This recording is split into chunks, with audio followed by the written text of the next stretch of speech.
Думали, даже и перелом может быть, но оказался сильный ушиб.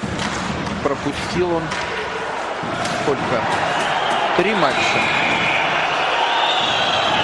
Так, еще одно удаление будет у автомобилиста.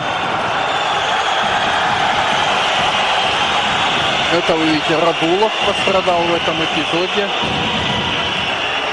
Кровь течет. Опасная игра высоко поднятой клюшкой была со стороны Чурляева. Ну, вот тут-то я бы не свистел на месте зрителей. Все очевидно. Была действительно игра высоко поднятой клюшкой.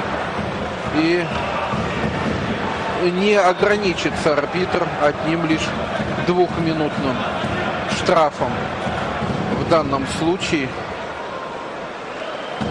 нарушение было очевидным. Да, 5 минут получает Михаил Чурляев.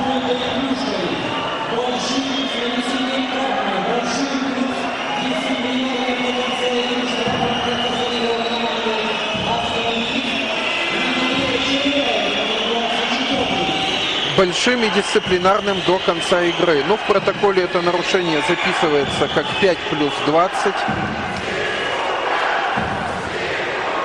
Не соглашусь я с болельщиками, которые сейчас скандируют симулянт. Даже если Радулов вернется в игру, ну какой же симулянт?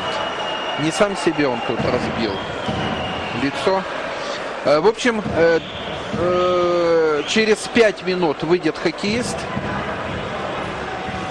Чурляев, я не скажу, что он сыграл грубо. Он бросал, наносил удар по шайбе с размаха. Клюшка пошла вверх и попала